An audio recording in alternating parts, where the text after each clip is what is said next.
East Bay Student Nurses Association in Hayward, and I'll be moderating this Q&A session. So today we'll be talking about the nursing program, and I'm going to just go around the panel and have everyone introduce themselves. Hi, I'm Kitty. I'm the level 1, okay. I'm the level 1 representative here at CSU East Bay, Hayward. Hi, my name is Frestel, and I'm the national rep for EBSNA here in Hayward. Hi, I'm Jennifer Villarreal. I'm president of EBSNA at the Concord campus. Hello everyone, I'm Tiffany Baptiste and I am the level 2 liaison at the Concord campus as well. Hello everyone, my name is Nicole Laurent and I am the community relations liaison for Concord. So we'll have a couple of questions, and after that, I'll open it up to you guys for Q&A.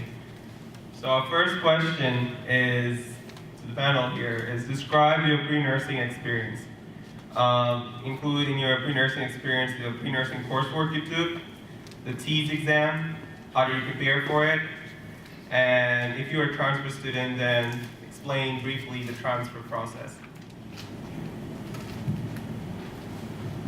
So I transferred from Merritt College in Oakland, and my prerequisite coursework in comparison to what I'm doing now is much easier. At the time, I was, really freaking out about everything, but once you get into the nursing program and you're going through it, it's really different. It's I wouldn't say it's easier, but it's just a different, you're doing different things. And in terms of the application process, it was just having to figure out exactly when you need to turn in what you needed and remembering each date, because if you don't turn it in on time, I know several people got their applications rejected because of that. And the TEAS, I took that after I finished all my coursework, just so I had, an idea of what I did need to study for and what I needed to concentrate on. The practice book from ATI testing was really helpful, and if you get a chance to do that, I would purchase that. Hi, so she pretty much covered a lot of it. I would describe my pre-nursing as very goal-oriented, because you have certain deadlines that you have to fulfill, you have to complete coursework, so you just really have to be on top of your things. You have to have good time management so that you are able to fulfill those deadlines and whatever that you need to do. I didn't transfer from anywhere, I came from here. And as for the TEAS, I took it halfway through just to see how it was, since we had 2 chances and I did pretty well, so I didn't need to, retake it. And yes, it is very different from the pre-nursing to nursing. We thought that it was easier to be in nursing, like once we get in, it's gonna be all good, but no, it's not. You really have to step it up because nursing is quite demanding, so. Okay, so I just have a question so I know kind of how to answer this. Are you all from Cal State East Bay? You're not. And okay, so that works because I transferred as well. I originally got my degree from UC Berkeley, and then I used some of those classes to transfer over, but I took most of my classes at a JC. And the coursework was pretty rigorous. I was working at the same time. I don't know if you guys will be working at the same time while you're taking your pre-nursing classes, but you just have to, like the previous people on the panel have said, you have to really stay organized with deadlines, because of course we're gonna say apply to Cal State East Bay Nursing because we're the best, but different nursing programs have different requirements, and you may need to do extra paperwork to make sure that your classes coincide with theirs. So when I applied to other nursing programs, for instance, I took a chemistry class at a JC. It didn't work for some colleges, and I had to do extra paperwork to, beg them to look at the course description and all that kind of stuff. So you kind of want to maintain really good relationships with professors that you take pre-nursing classes with, because you may need them to write you a little something saying that the coursework is relevant, it's the same as what you want. So So that's for coursework. As far as the T's, I think that was a great suggestion to get the practice book from ATI. I think that what I did was I got even older editions. You could get it for 50 cents off Amazon. It's used because English doesn't really change, science doesn't really change, and depending on when you take the T's, they might focus on different types of science things. One time, I think they asked some geology questions, and that was weird, but I had gotten an older edition, so I was prepared for that. I knew what an igneous rock was. So using different editions will be helpful to you because it's just more practice and more exposure to different types of questions. And as far as how pre-nursing to nursing is, it's a completely different beast. You know, like for pre-nursing, I'm a crammer. I like to cram, I need that extra little pressure. For nursing school, that doesn't work because what you've learned in previous courses will always apply forever. Like the book that we've had at level 1, I'm still using in level 2. I will continue to use probably throughout my nursing career. So we've heard that phrase like nursing is a marathon. It's like, can you make it? Can you take everything that you've learned from level 1, from even pre-nursing, back into nursing school? And then, can you only not pass the test, but can you apply it in the clinical setting? So just making sure to pace yourself and don't cram. And that's a new process. Like I'm still learning that I have to study throughout. So that will help you if you start that in pre-nursing to kind of get that ball rolling then, so that nursing school won't be so big of a change. Just as Jen said previously, the actual nursing curriculum is a completely different obstacle within itself. And again, I'm a crammer as well, so to have to relearn and have to reorganize yourself to start reading all of the material and even going to tutoring or anything that may be necessary for your specific needs, figure that out in your pre-nursing or your pre-medical situation now so that you have that foundation going into the actual program, because you build upon everything, whether it's building upon from your anatomy or your physio. You use all of that into the nursing program, and for me that was a couple years ago. So you have to really not cram and learn everything and really retain it, because not only do you have to know it for the test, but you also have to apply it in a clinical setting and really critically think. As far as, and that was coursework. And the T's, well, I transferred from USF to CSU, East Bay, Concord, and with USF, you didn't need the T's. I took it anyway just because I wanted to see how well I do, and I did pretty well. So it was helpful when I transferred to East Bay because I needed it. So I was one of the people who actually bought the ATI testing book, and because I did well, I feel like that really aided my success with the T's. And so as a previous panelist mentioned, I would suggest to take the T's closer to when you want to apply to the actual program, because you have a lot of that course material that you can use toward the test, because they'll be asking a lot of those questions. And that's it. Just to piggyback off of what pretty much everyone said, nursing is a whole different beast. A lot of times we kind of work as a collaborative team, study buddy team. In prereqs, I thought it was hard at the time until we got into the nursing program, and it's pretty intense. It's like Jen said, it's a marathon. Right now we're taking a midterm and a test we're taking a final every 5 weeks. So it's pretty fast paced. You can't slow down and you can't relax. For me, I was a transfer student from Solano. I had a really good study team, and I thought some of them were going to transfer, but no. But a lot of our class is pretty close-knit, so we work together as a collaboration, studying together, helping each other go through the readings to see if someone missed something. For my T's, I actually bought the practice test on ATI, which I thought was pretty helpful. It was pricey, but it was helpful, and I would suggest that to anybody. All right, so since now you got an overview of the nursing program, just to highlight a little bit more. We have our CSU East Bay nursing program, and we have it on 2 different campuses. One is in Hayward, and the other one is in Concord. So the one in Hayward is about a 2.5 year program, and the one in Concord is 2-year program. The one in Concord, you have 1 summer quarter, and in Hayward, there's no summer.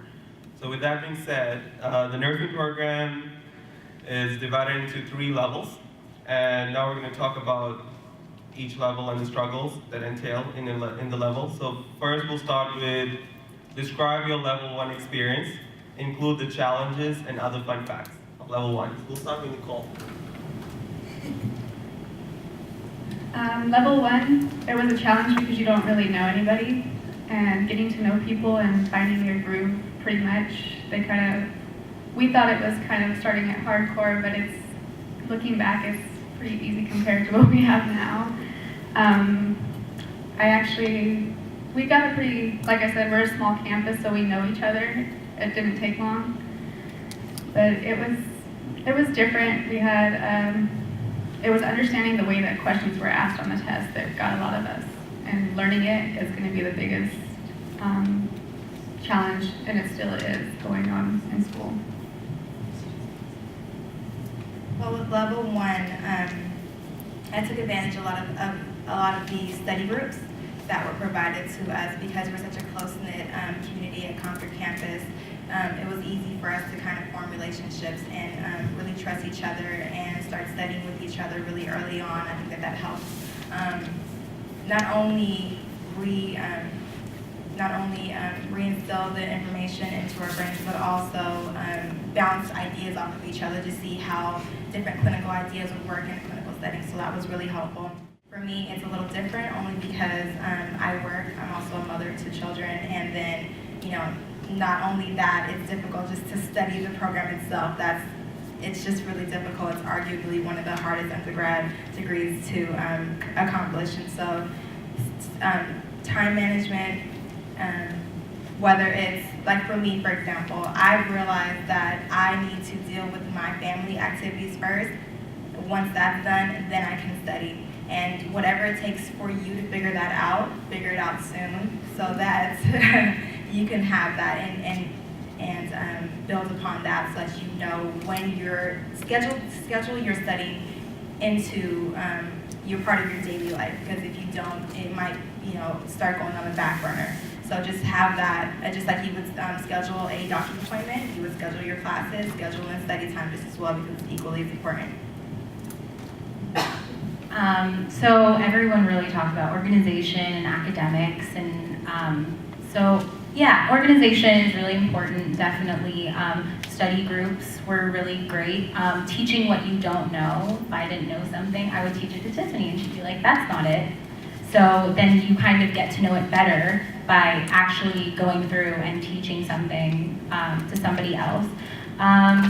But something that was different for me, I was used to like academic and rigorous coursework, and I mean it was hard, but skills was different for me, because when you're in nursing school you do the theory part, the patho part, and then you have skills.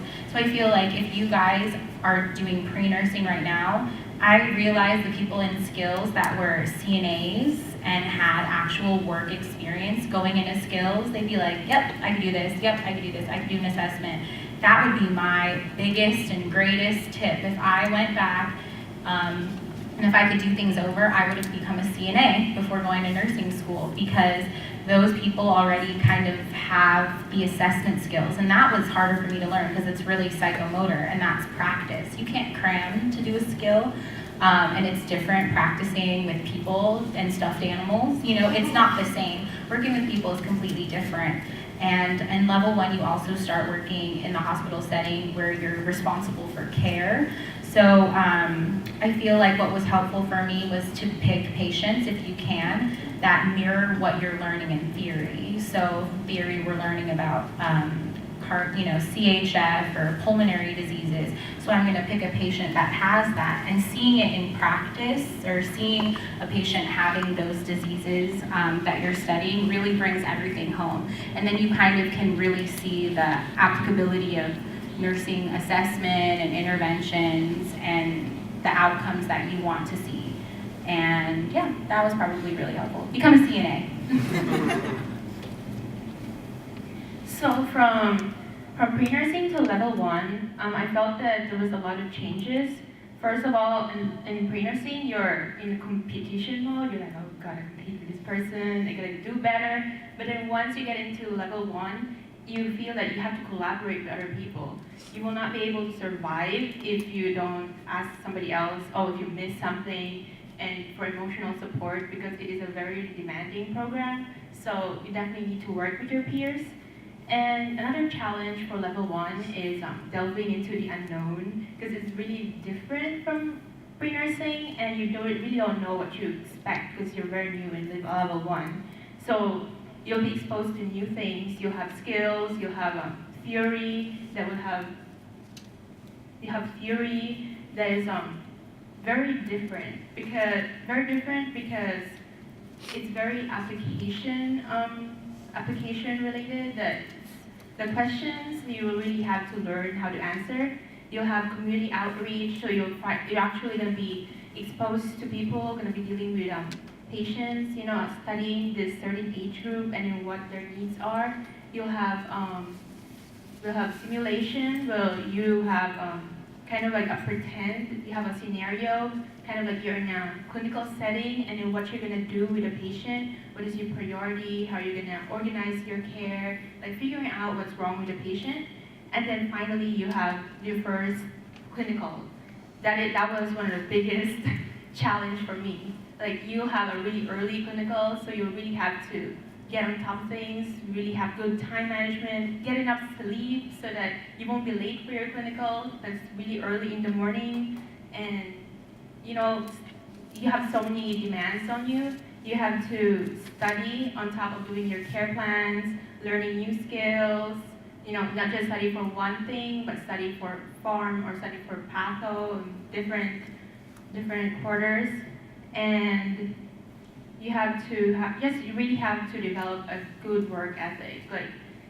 Like what was previously mentioned, you can't cram anymore. You really need to build up to the test. Like you have to study so you don't have to cram because you have so many other demands.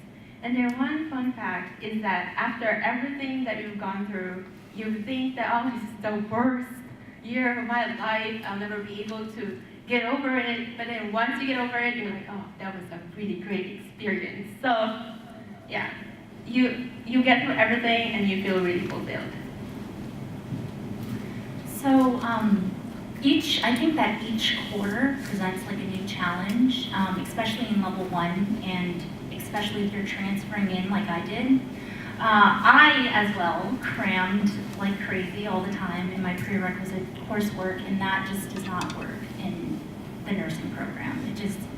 You're not going to pass any of your classes if you do that. And my first quarter was learning how to stop cramming and learning better time management skills, and to study for everything beforehand, and being on top of, when my next midterm is, when my next paper is due.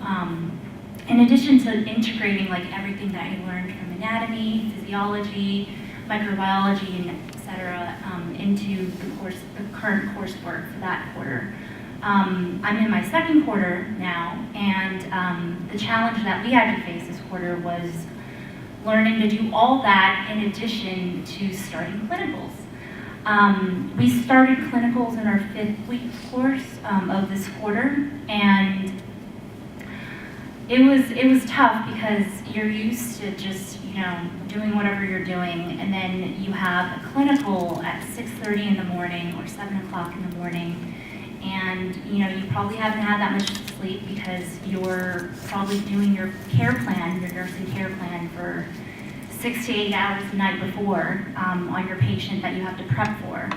And I would definitely organize yourself, learn good time management skills like everyone else has said. And I was also a CNA, so that was really helpful for me in clinical.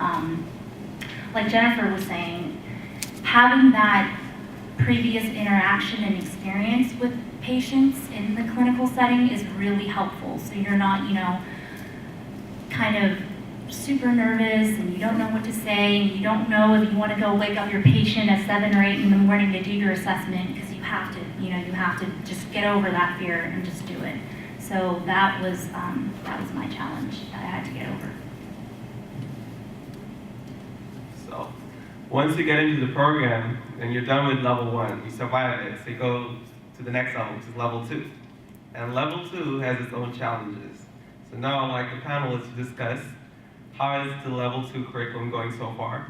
In particular, discuss the specialty rotations and include any challenges. I'm sure there are a lot of challenges because we're all going through it. So we'll start with Jennifer.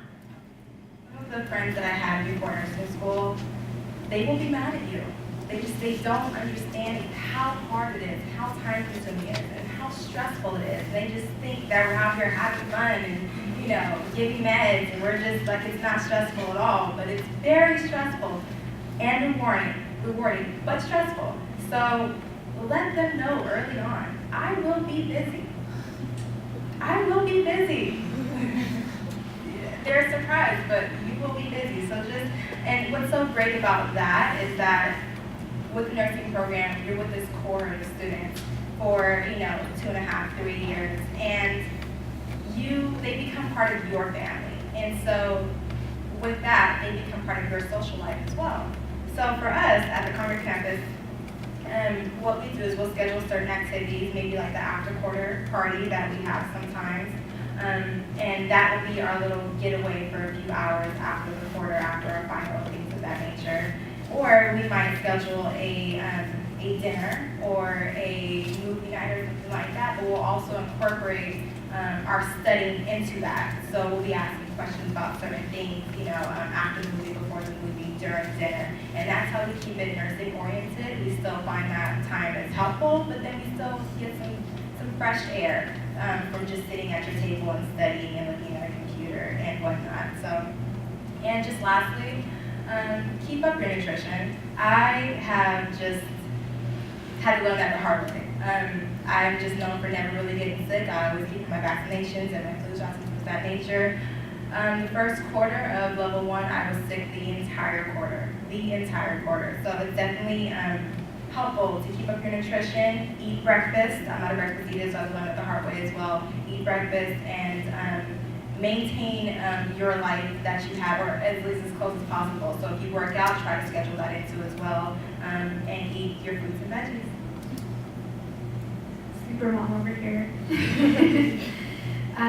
For me, I kind of use the reward system. I do all my studying, and then I go treat myself to go get something, or just not do anything, just sit on the couch and sleep. It's time consuming, but it's going to be rewarding. It's hard to balance the time. I use a schedule kind of like Jen. I go on Google Calendars and make my schedule out so I know that what I can do. At the end of the quarter, like Tiff said, your friends will be mad at you, so you kind of got to give them some love at the end of the quarter and just go spend the day with them, go shopping or watch a movie. But it is hard to balance a social life. I really can say that I don't have one. I'm pretty lucky because my husband's in the program, so he's a little more understanding of my stress. He's there pulling out his hair. And that's it. All right, so now we're going to open for Q&A. This is kind of a personal question for all you guys, so you don't have to answer, but I'm just kind of curious, I think we're all curious kind of what the competition is like. So if you wouldn't mind telling us what your T-score was, and if you had to apply more than once, and if that was a frustrating process. Okay, this before we tell our T-scores or GPA or whatever. Last year, the average GPA from the nursing program was, I believe it was 3.8. But that's the nursing GPA. And the T-score, I heard from Laura Duncan, who's the admissions coordinator for Hayward, is if you get an 80 plus, that's the safe side. All right. So what's that? So my social security number is my GPA was pretty high. Like I think I got 1B. in my major, in my psych major. That was really weird for pre-nursing. And then my T's was like 93. And I think what had helped that as far as like I got all the old books, like I was telling you, just go through all the science things, because they focus on different things. And for English, like, I feel like if you are a native speaker, it may be easier because things just sound right, and you might not know why. But what was helpful was just going through and practicing each time, because it's patterns for English. So just as much practice as you can get with T's, I think was the biggest help for me, because I had like 4 books, and they were really old, but you know, and they had drawings on them. But all you need is the exposure. So my T-score was a 91, and again, that ATI testing book was really helpful. Like I said earlier, I transferred from USF and they didn't need T, so I just took it on a whim, and thank goodness, because I needed to get into CSUBB. I applied to maybe 5 schools in the area and got in with all of them. I probably had maybe I had a 3.97 or something like that. So it wasn't difficult for me personally to get in. I got in everywhere I applied to. But that was just determination, because the pre-nursing mentality is just so competitive. You want to be on top, you want to get the highest grade in the class, and you need to, because all of the courses are impacted. So, and then with getting into CSUBB, I didn't really have a problem with that as well, but I've heard other stories of waiting 3 or 4 years and reapplying to get back in, so. With me, my situation was a little bit different. I was a veteran, so you get points for that on your application, and I was a prior CNA, which for paid work experience, you get points. My T-score was a little bit lower because I took it before most of my prereqs. I got a 76, and my GPA was like a 3.7, 3.8.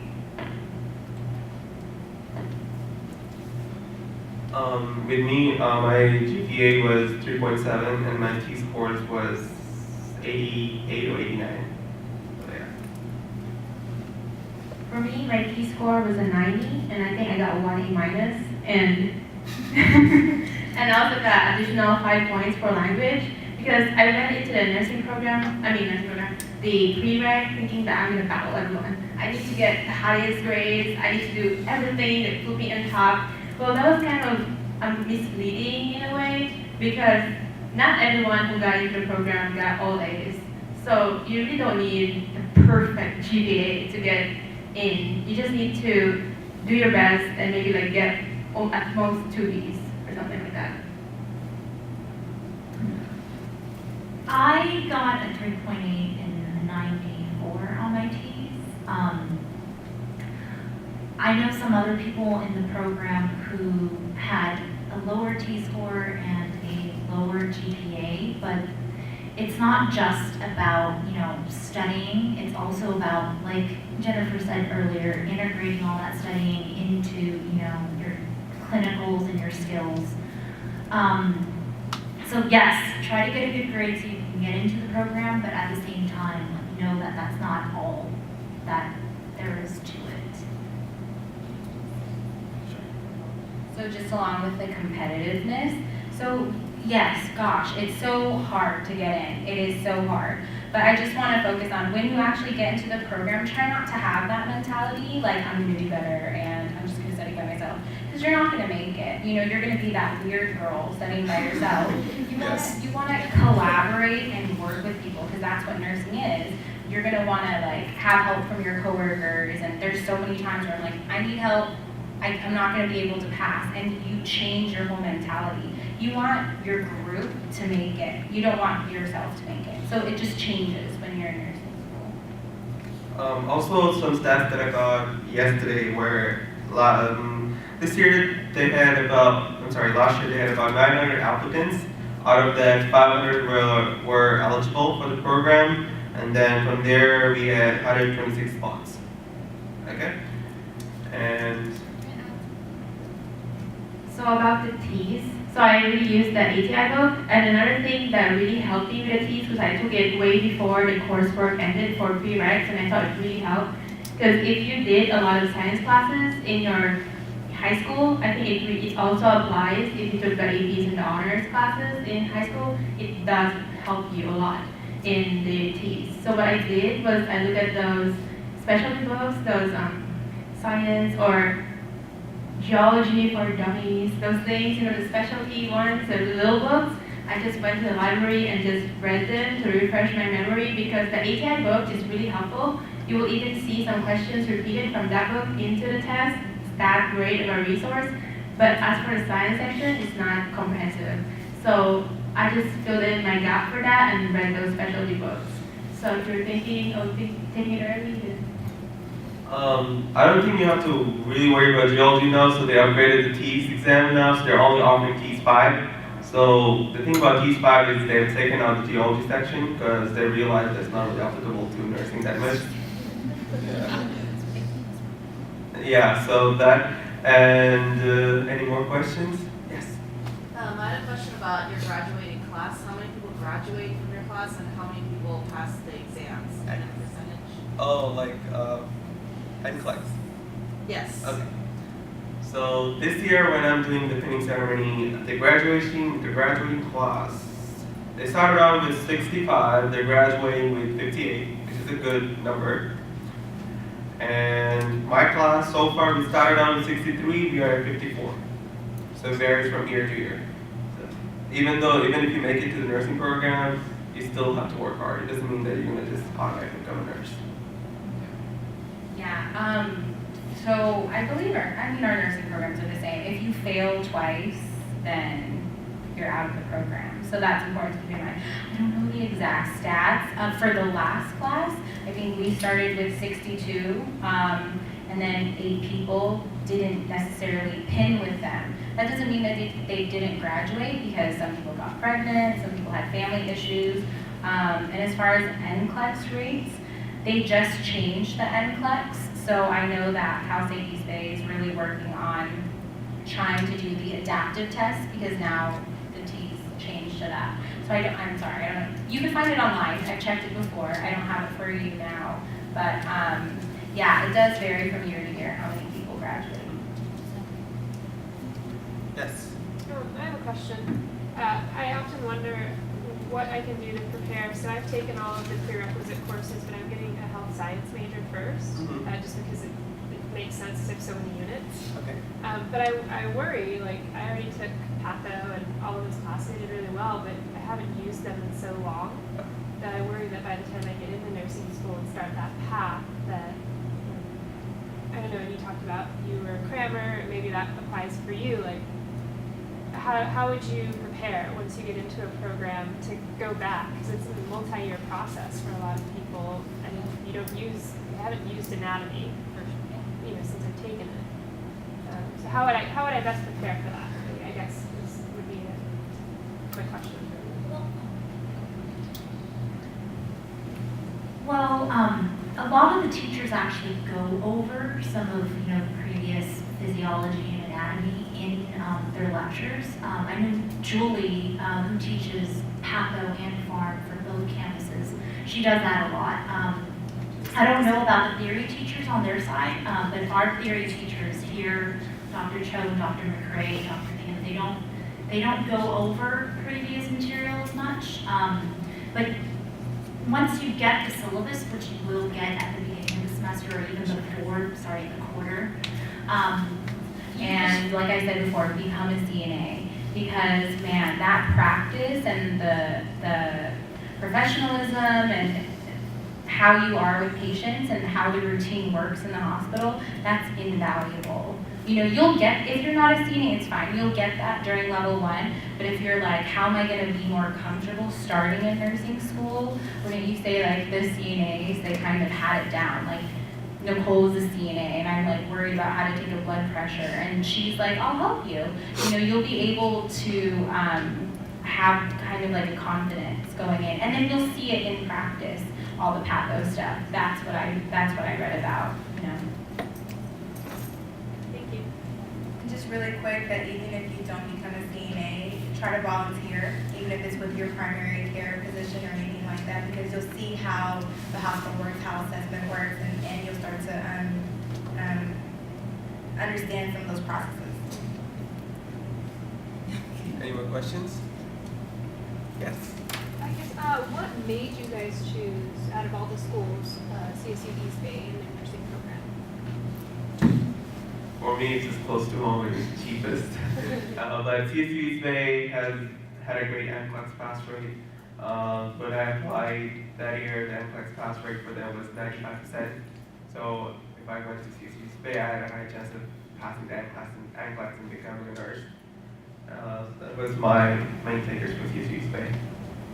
I also checked the NCLEX rates, and it was really good for CSU East Bay. It's also close for me, but in addition to that, I had a friend who attended CSU East Bay in the nursing program 2 years prior, and he had a lot of great things to say about the program, so I just kind of built it off of that.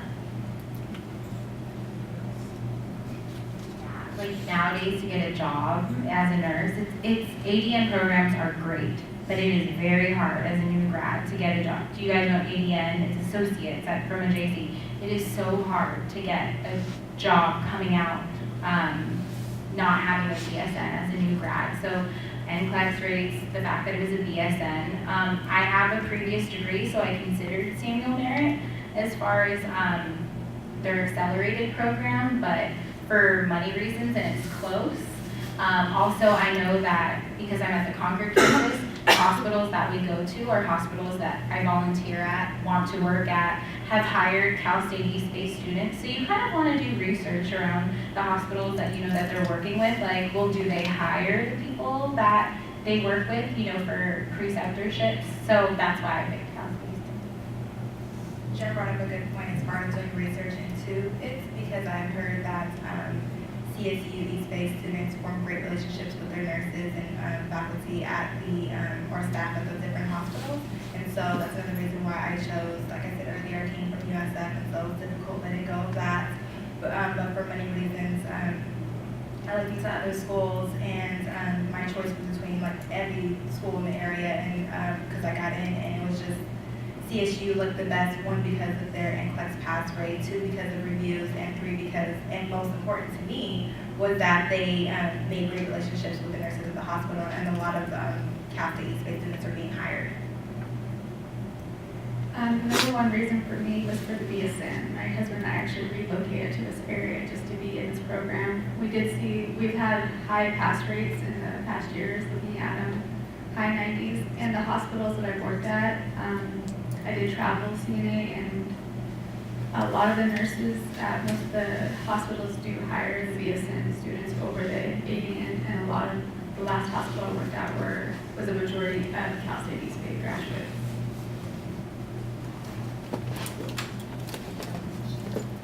Also, even though Cal State East Bay has a lot of ratings, East Bay is a very competitive program, so I don't want you guys to restrict yourself only to East Bay.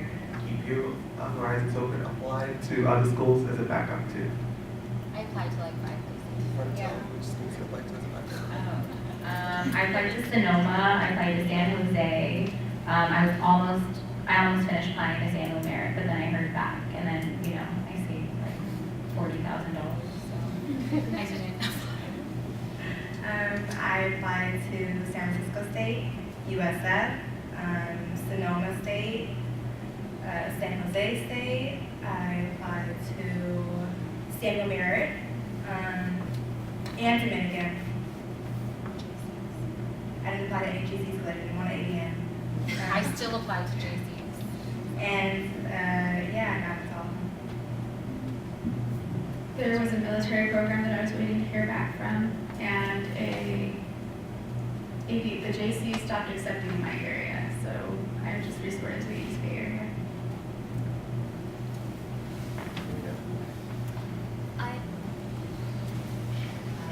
I applied to Sacramento State, here of course, San Jose State, SF State in Long Beach, and I chose CSU East Bay because of the location and a great review from my friend and the NCLEX pass rates. I feel like I'm the most different person here because I only applied to this school. Yeah. And they all have different requirements So like we're saying we applied to, I applied to all these different places. I bought a poster board and I like put columns, because I'm serious, they all require different things. Some of them want 2 years of chemistry, one of them wanted 1. You have to really get yourself organized if you're gonna apply to all these different places. And they all require different paperwork. And I had 4 universities going in because I had like my prereqs from 4 different places. So then you just order a stack of all your classes and everything, so that that's it, official transcripts. So you can put it in all the envelopes, because you'll need like 8, depending on how many schools you apply to. And then just piggybacking off of that, some schools, like for example, USF was you needed letters of recommendation, and then for state schools you needed T's. And then for me, I need public speaking, which is funny that I'm even up here right now. For me, I was able to do interpersonal communication as opposed to public speaking. And some schools need public speaking, so you have to understand, what requirements are, attributed to what schools. So that's really important. I mean, one class, you're out of the running if you're missing it. And you wasted all that money on the application and official transcripts. And to piggyback off of what they said, CSU Mentor is your lifesaver. A lot of the schools, sometimes the requirements change so often. You need to check your classes before you take them. That was a discrepancy when I applied to this program, because I didn't realize they accepted an organic accommodation class from a JC. And it turns out, since CSU has the most up-to-date information, they did accept it, and I was able to get in because of that, because it was a mistake. So it's just something that you guys should utilize as a awesome tool.